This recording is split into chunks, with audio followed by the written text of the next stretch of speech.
وہ کون سے دو امتی ہیں جن کے درمیان روز محشر اللہ تعالیٰ خود صلح کروائیں گے؟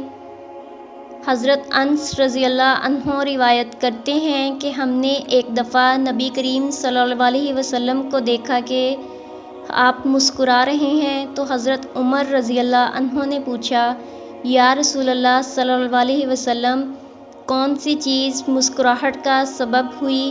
آپ صلی اللہ علیہ وسلم نے فرمایا، میرے دو امتی اللہ تعالیٰ کے سامنے گھٹنے ٹیک کر کھڑے ہو گئے ہیں۔ ایک کہتا ہے کہ یا اللہ، اس نے مجھ پر ظلم کیا ہے، میں بدلہ چاہتا ہوں۔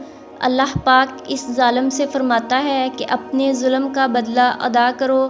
ظالم جواب دیتا ہے، یا رب، میری کوئی نیکی باقی نہیں رہی کہ ظلم کے بدلے میں اسے دے دوں۔ تو وہ مظلوم کہتا ہے کہ اے اللہ، میرے گناہوں کا بوجھ اس پر لاد دے۔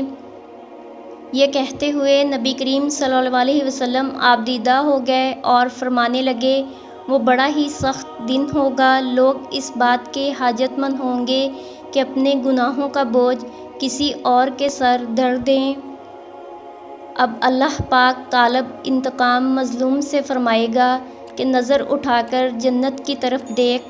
وہ سر اٹھائے گا، جنت کی طرف دیکھے گا اور عرض کرے گا، یا رب، اس میں تو چاندی اور سونے کے محل ہیں، موتیوں کے بنے ہوئے ہیں۔ یا رب، کیا یہ کسی نبی، کسی صدیق اور شہید کے ہیں؟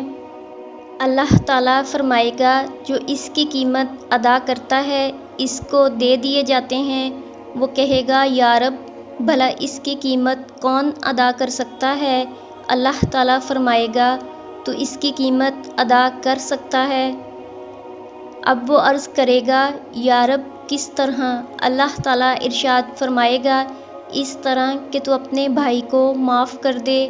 وہ کہے گا، یا رب، میں نے معاف کیا۔ اللہ پاک فرمائے گا، اب تم دونوں ایک دوسرے کا ہاتھ تھامے جنت میں داخل ہو جاؤ۔ اس کے بعد آپ صلی اللہ علیہ وسلم نے فرمایا، اللہ تعالیٰ سے ڈرو، آپس میں صلح قائم رکھو، کیونکہ قیامت کے روز اللہ پاک بھی مومن کے درمیان صلح کروانے والا ہے۔